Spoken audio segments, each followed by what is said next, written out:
Vamos a una nueva entrevista del día, como siempre, por las pantallas de Antofagasta Televisión. José Antonio Kast nos acompaña en la región de Antofagasta, líder y fundador de este nuevo movimiento Acción Republicana, también ex candidato a la presidencia, y ustedes seguro ya lo conoce. Ha estado realizando varias agendas en la ciudad de Antofagasta y vamos a conversar con él de esta visita a región y también de parte de este nuevo movimiento que ya todo Chile está también comentando. Muchísimas gracias por acompañarnos, José Antonio. Muchas gracias a ustedes por esta posibilidad. Y sí, estamos con este nuevo emprendimiento social y político que es Acción Republicana. Así que invitar a las personas que quieren conocer un poquitito más. Estamos en las redes, estamos en la página web ya con accionrepublicana.cl y hemos emprendido un recorrido por Chile. El director ejecutivo ha estado toda esta semana en la región de los lagos, en la región de los ríos. A mí me tocó ayer estar en Calama y hoy día en Antofagasta.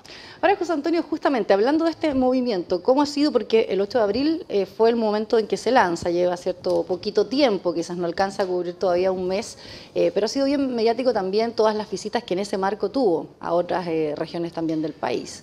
Bueno, el acto de lanzamiento fue un tremendo acto. Se congregaron más de 2.000, 2.300 personas. Para nosotros fue un hito histórico que tanta gente, sin mediar una comunicación muy amplia, se congregara a pensar en un Chile distinto.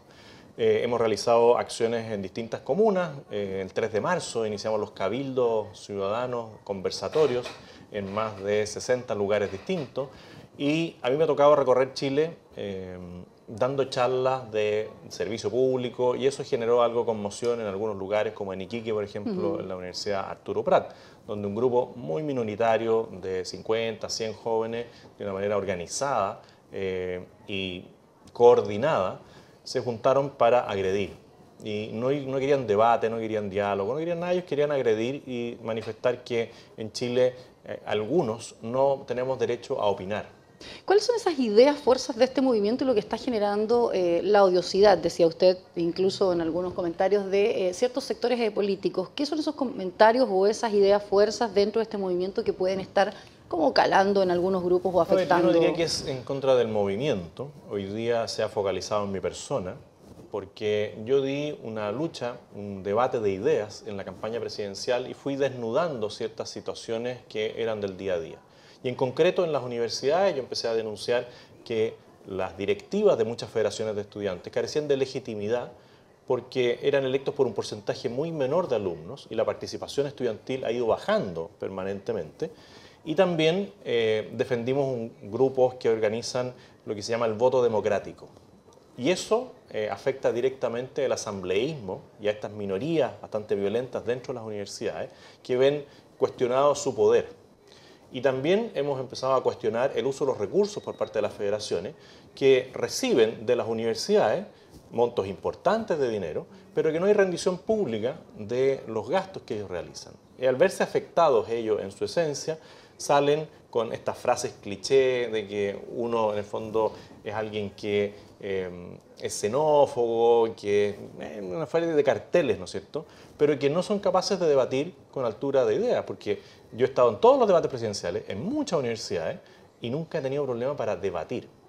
Bueno, José Antonio, pero con eso se hizo, o sea, se desnuda de alguna manera, porque la ultraizquierda parece estar validada dentro de los distintos campos universitarios, pero no así la ultraizquierda, pero no así la ultraderecha. Entonces puede ser que ese tema quizás era muy minoritario, algunos de estos grupos, o ese debate de ideas un tanto extremas muchas veces, puede haber generado lo que hemos visto en el sur, lo que vimos después, ¿cierto?, de mala manera en Iquique también. Bueno, primero decir que yo no soy de ultraderecha y el Movimiento Acción Republicana tampoco lo es. Nosotros defendemos principios, el principio de la vida, desde la concepción hasta la muerte natural, el concepto de familia, el concepto de libertad de educación, de libertad de culto, de mérito, de respeto a la autoridad, que son ideas que están en la sociedad y que son generalmente de sentido común.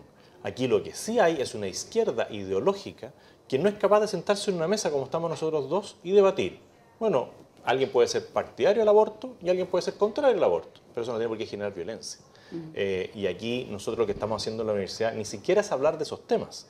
Si nosotros lo único que planteamos en la universidad es el servicio público. ¿Qué es lo que espera Chile de esos jóvenes universitarios en el futuro? Y nos encontramos, por ejemplo, con el sobrino del señor diputado Tellier, en Temuco, estudiante de psicología en 5º o 6º año. y que agrede físicamente a otros alumnos. Bueno, yo quiero un psicólogo como ese para atender a los niños del Sename, yo no lo quiero. Y al desnudarlo genera más violencia. Y nosotros planteamos, ¿participación universitaria? Bueno, voto secreto informado, que es lo mínimo que uno puede exigir. Participación más global de los jóvenes, también cosas muy básicas, pero ellos ven cuestionado su autoritarismo. Y eso es lo que le genera la violencia. José Antonio, volviendo al tema de este movimiento, yo lo decía ultraderecha porque así muchas veces se tilda el que hoy día es defensor o no está a favor de la ley de aborto, por ejemplo, en 3 causales, porque hay un grupo que durante muchísimos años, ¿cierto?, que pareciera ser mayoritario en el país, quería la instalación de estas leyes, ¿cierto?, con la discusión que incluso hoy día tenemos de objetores de conciencia y todo lo que se está dando, parece ser que hay otro grupo de personas que estaba más invisibilizado. ¿Siente usted que quienes hoy día defienden esto son minoría entonces y se ha dado vuelta un poco el país en su recorrido, incluso por las regiones, me imagino que lo puede ver? ¿Quiénes hoy día están apoyando estas ideas fuerzas que, por ejemplo, Yo creo que hay tienen? una gran mayoría silenciosa, pero que no sirve. Y nuestra intención es despertar a esas personas que están en silencio y que levanten la voz, pero que además se instalen los temas prioritarios en el país. Si la discusión de la ley de aborto yo perdí. Yo no estoy diciendo, miren, no tengo cómo derogarla. Si yo fuera presidente y tuviera mayoría parlamentaria, iniciaría un proceso legal, legislativo, para ver si logro derogar parte de esa ley. Pero hoy día no puedo. Y la discusión que se genera con la interpelación al ministro de Salud es en base al protocolo que tiene que regir la ley. La gente en la plaza aquí de Antofagasta, la gente que vive en los campamentos, ¿le interesa la discusión del protocolo de la ley de aborto? ¿Le interesa que le paguen la licencia del COMPIN?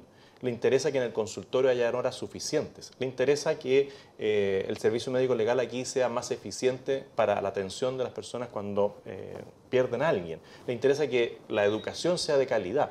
Esa es la discusión real. Estas otras discusiones son de élite. Y cuando uno empieza a desnudar y decirle, mire, ¿saben qué? Ustedes perdieron la mañana entera en una interpelación que no tuvo sentido alguno para la ciudadanía de Antofagasta. Bueno, eso es lo que hay que cambiar. Y ahí es donde esa mayoría silenciosa, cuando empieza a levantar la voz, va a golpear la mesa en el buen sentido de la palabra y va a dar vuelta a muchas elecciones. Así que muchos políticos que desvían la atención de los problemas reales, hablando de estos temas que pueden ser relevantes, pero son de élite, van a perder sus cargos. ¿El movimiento va a ser una plataforma? ¿Usted tiene intención de ser nuevamente entonces candidato a la presidencia y un poco mantenerse vigente a través de este movimiento, de estos temas país que también usted dice se están dando como discusión? Yo separo las dos cosas. Yo claramente tengo mucho interés en volver a ser candidato presidencial. Y siempre digo, si Dios me da vida y salud, me encantaría ser candidato de nuevo. Pero eso hoy día no tengo cómo garantizarlo, porque faltan 4 años. El gobierno está recién partiendo. Pero este movimiento no es la plataforma para una candidatura presidencial. Esta es una plataforma para que muchas personas comunes y corrientes levanten su voz. Nosotros somos una especie de incubadora de liderazgos locales. Queremos ser vaso comunicante para que las personas, por ejemplo, que tienen problemas en los campamentos de Antofagasta, bueno, puedan conversar con los que tienen problemas de campamento en Copiapó y levanten una voz para ver cómo enfrentamos este tema, que es nacional, no es solamente local. Por lo tanto, yo sí quiero ser candidato presidencial en algún momento de nuevo, si es que Dios lo permite, pero mientras tanto, ¿qué hago? Me quedo en mi casa mirando las noticias, comentando como casi todo el mundo lo hace. No, yo quiero ser actor de las políticas públicas en Chile. Y no quiero estar solo en eso. Nosotros hoy día contamos ya con 11.000 adherentes virtuales, porque no somos un partido político, que están en esta misma línea y queremos llegar a ser 100.000. Y cuando seamos 100.000, vamos a decirle a los partidos políticos, mire, aquí hay una realidad distinta. Gente que sacó a pulso adelante el movimiento, que no tiene cargos, pero quiere que usted haga las cosas de una manera diferente. José Antonio, usted se ha vuelto el líder, fundador también de eso, pero ¿es positivo o negativo para este mismo movimiento el que usted encabece? Porque usted genera muchísimas reacciones en ciertos sectores, ¿cierto? A veces parecen ser más visibles los que están en contra de usted que los que adhieren, o la gente tiene miedo de decir o sumarse a un pensamiento porque no hemos visto una manifestación, por ejemplo, en la universidad, y vamos al caso a lo mejor que todo Chile, ¿cierto?, conoció en Iquique, que igualara sus adherentes a los detractores quizás de ese hecho en particular. Que nunca van a ver adherentes míos actuando de manera violenta. Y hoy día, pocos partidos políticos pueden decir que juntan 2.300 personas en un acto en Santiago a las 7 de la tarde un día jueves, y con la mística que nosotros tenemos. Pocas personas pueden decir, mire, yo voy a una zona y me junto con 200, 300 personas, o como en Viña, 600 personas, y no se genera ni un trastorno en el entorno, gente que quiere participar.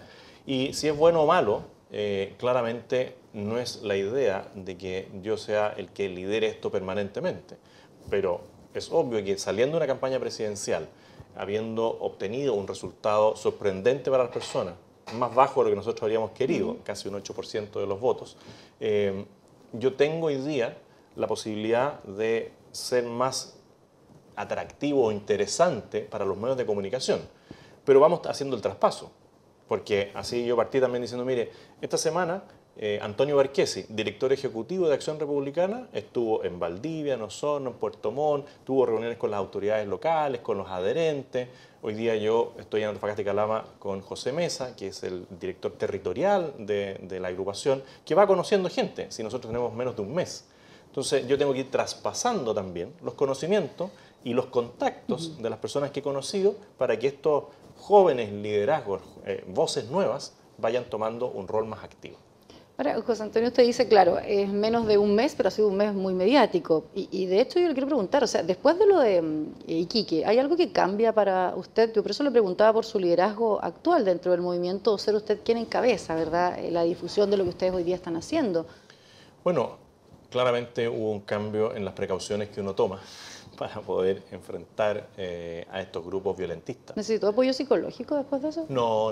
Yo, porque todavía lo veo con secuelas, incluso tiene un dedo. Sí, esto todavía. es algo que en el fondo tiene que sanar con el tiempo, porque se produjo una tensión ahí de los ligamentos y todavía me queda para un par de semanas de este dedo plástico. Pero mi cable a tierra es mi señora, mi compañera, mi confidente, mi todo, como diría alguna canción, es ella, y con ella conversamos mucho de todo lo que ocurre. Y con mis hijos también. Y yo soy una persona tranquila de espíritu. Yo me acuesto tranquilo todas las noches de haber hecho el mejor esfuerzo posible para enfrentar los problemas o las conversaciones que he tenido en el día. Entonces, claro, yo veo que alguien agrede y casi me da lástima por esa persona, porque el que se acuesta amargado es él, no yo.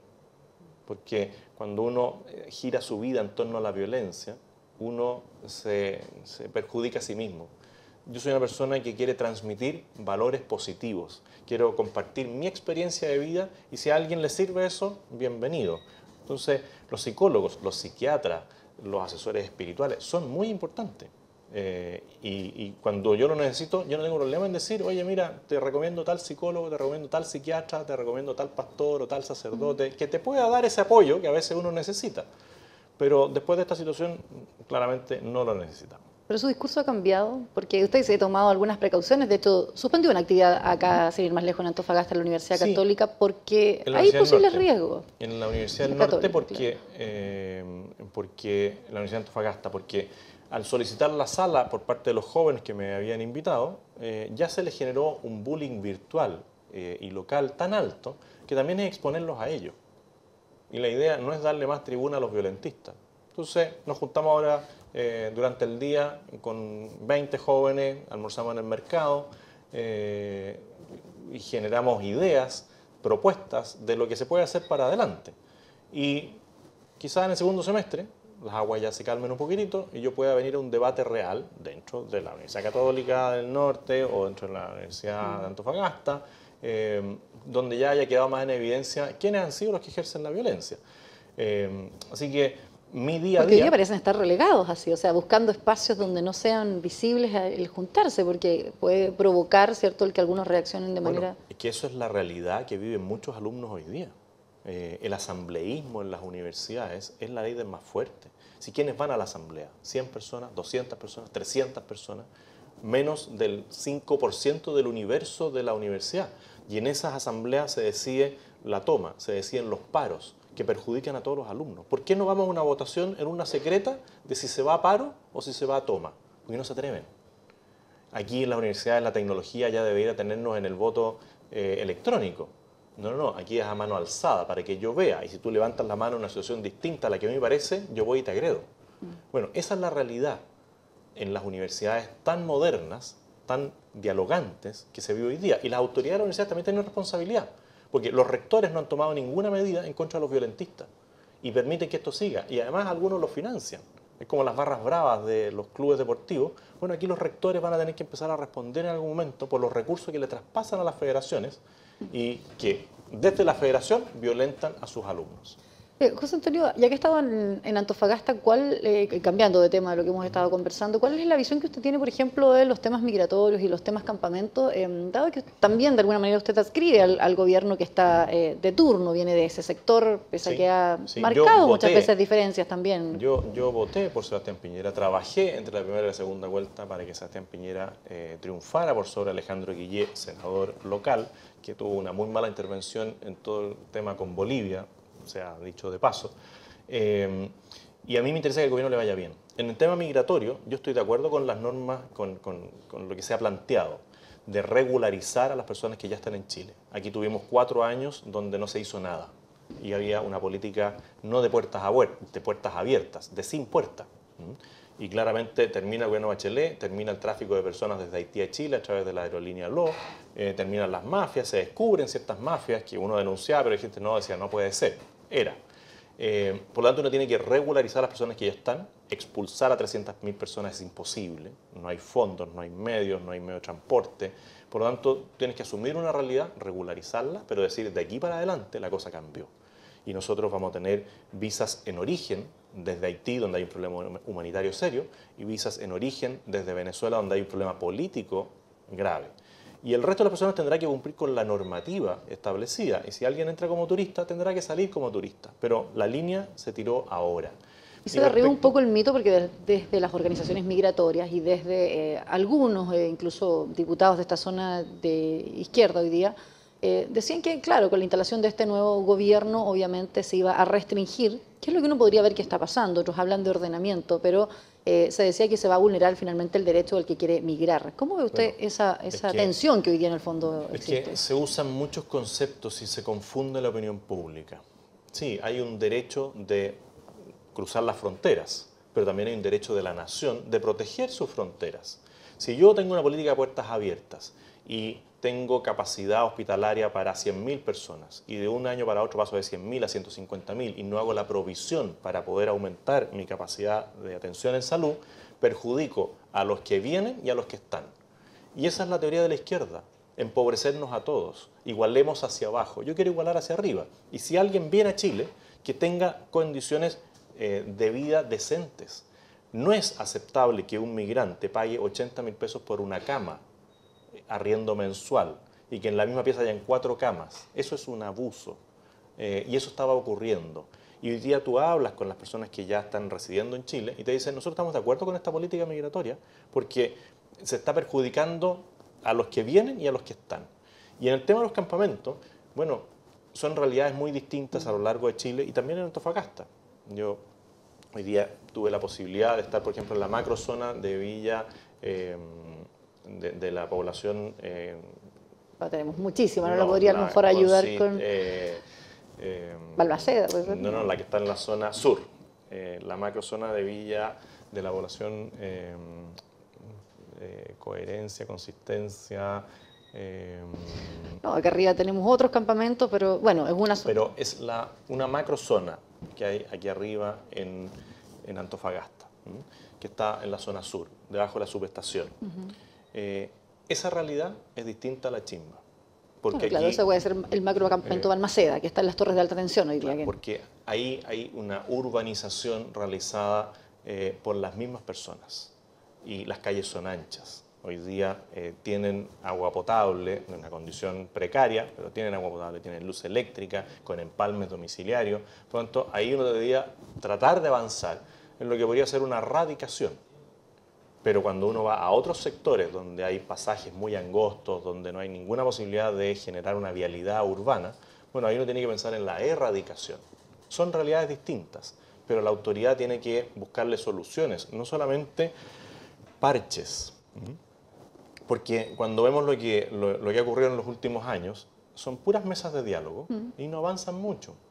José Antonio, y ha quedado demostrado que, por ejemplo, por la vía administrativa, lo que hizo Sebastián Piñera en este caso, ¿cierto?, el presidente, fue por la vía administrativa y no por el Congreso resolver muchas cosas que era solo voluntad. En materia de campamentos, que sabemos que hay un déficit, ¿cierto?, habitacional, que no se logra construir al ritmo del que está, o sea, 22.000 viviendas de déficit no se va a igualar en 4 años de construcción en esta región, por ejemplo, y el nivel de entrada a los campamentos sigue creciendo de manera, según la cifra de techo también, de manera muy importante, 500% han aumentado, decía ellos, el ingreso a campamentos en el país. Entonces, de alguna manera, decisiones administrativas también podrían darse y no por la vía solamente de un proyecto o discusión legal en el Congreso en torno a los campamentos. Claramente el gobierno tiene que ser mucho más eficiente en todo lo que va a realizar de aquí para adelante. Ya hay situaciones que sí se pueden resolver por vía administrativa, pero por eso yo planteaba, si vamos a esta macrozona, bueno, ahí hay 900 familias que nosotros no necesitaríamos ir a un subsidio habitacional. Lo que habría que hacer es el tema de la vialidad, del alcantarillado, del agua potable, la luz eléctrica, pero las viviendas están. Entonces sería bastante más factible radicar a esas personas donde hoy día están, porque ellos se organizaron de una manera distinta, tienen, insisto, calles de doble tránsito. Pero requiere la voluntad del dueño de ese terreno, si es el Estado ningún problema, pero si no fuera en otros casos el Estado. Es terreno fiscal. En terrenos privados, claramente hay que ver si corresponde una compra, si corresponde una expropiación, donde el Estado asume un rol, y en algunos lugares tiene que haber erradicación. Y ahí uno también podría plantearse, bueno, hay terrenos planos aquí en Antofagasta que son sitios industriales. ¿No sería bueno pensar en trasladar el tema industrial al sector de la negra y dejar los sectores planos para habitacional? Bueno, pero hay que soñar un proyecto país. Aquí, este es como el Chile a media. Me tengo el problema y veo qué hago. No, nosotros pensemos hacia adelante qué vamos a hacer. Pero, por ejemplo, el tema de la inmigración. ¿Cuántos migrantes terminan en campamento porque no tienen los recursos para poder arrendar una vivienda, para poder comprarse una vivienda? Si yo sigo con una política migratoria de puertas abiertas, el problema solo crece. Yo tengo que ir acotando el tema. Y ahí no es solamente el Estado el que puede ayudar, sino también las organizaciones de la sociedad civil. El Desafío Levantemos Chile, la Fundación Mi Parque, el Techo. Bueno, esas organizaciones también tienen que tener un canal a través de la autoridad para poder gestionar soluciones distintas a las que estamos acostumbrados siempre. José Antonio, le preguntaba justamente por las decisiones que este gobierno, lo que lleva, ha tomado en temas migratorios. También sacábamos el tema de colación de los campamentos, pero hay quienes dicen que hay cosas positivas que se podrían destacar de la administración en lo que va corrido. Pero hay otros hechos como, por ejemplo, las acusaciones de nepotismo, el que la figura de Sebastián Piñera ponga a su hermano, que vamos a seguir con que el hijo de Bachelet también estaba presente en el gobierno. ¿Le hacen bien a esta administración cuestiones que son tan sensibles para No, le hacen mal. Y yo me pronuncié respecto a ese tema, de decir que había sido, a mi juicio, un error intentar nombrar al hermano del presidente como embajador en Argentina, pero el presidente retrotrajo la situación y no lo va a nombrar.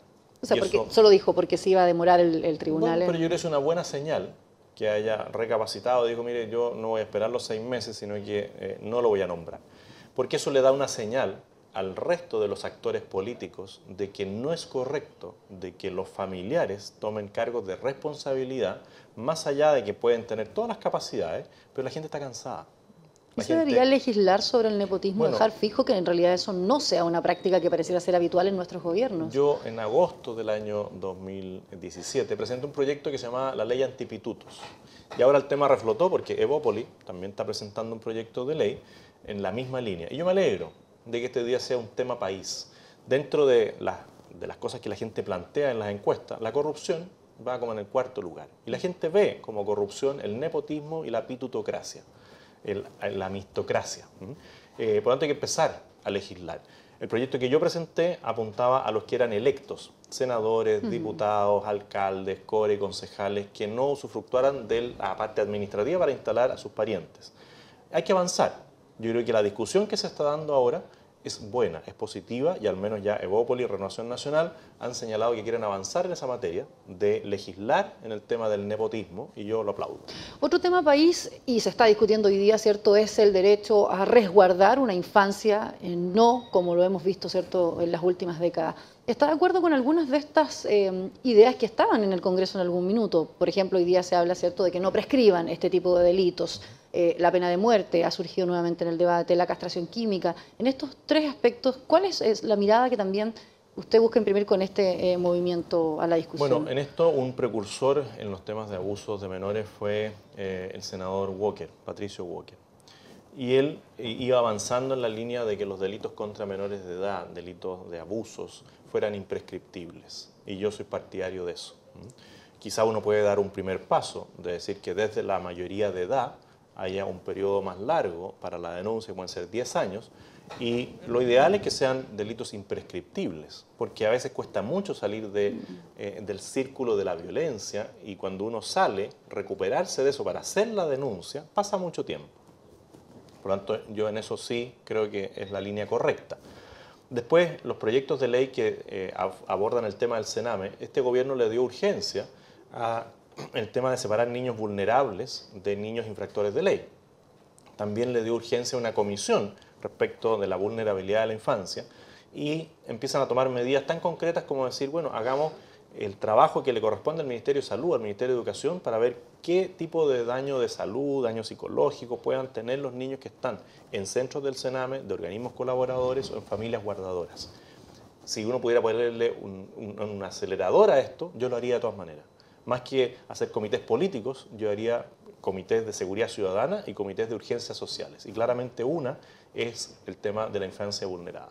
Aquí no basta con decir los niños primero en la fila, porque ese es un bonito dicho. Nosotros tenemos que operativizar esto.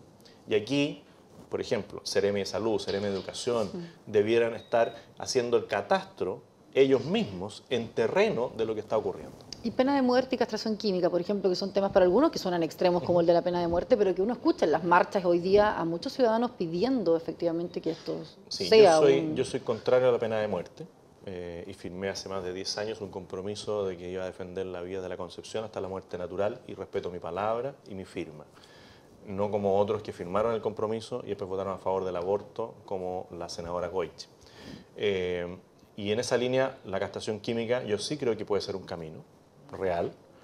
Y la pena, la prisión perpetua efectiva, sin facilidades de salidas alternativas después de 20 o 30 años.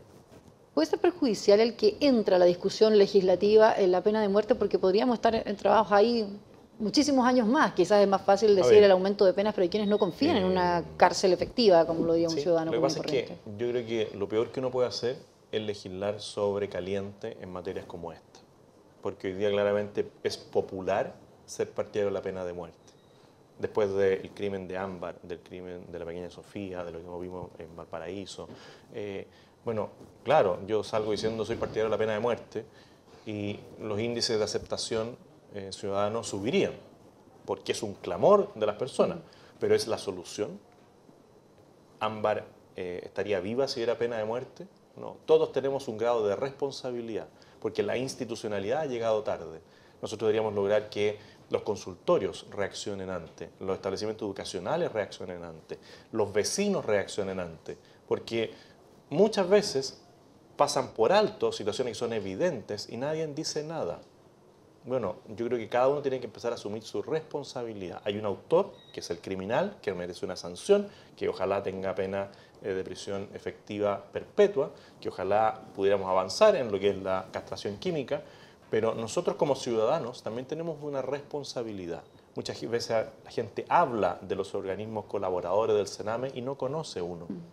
Entonces, preguntémonos, yo estoy en Antofagasta, ¿cuántas veces he ido a un organismo colaborador? Sé dónde hay un organismo colaborador del Sename, sé dónde está un centro del Sename.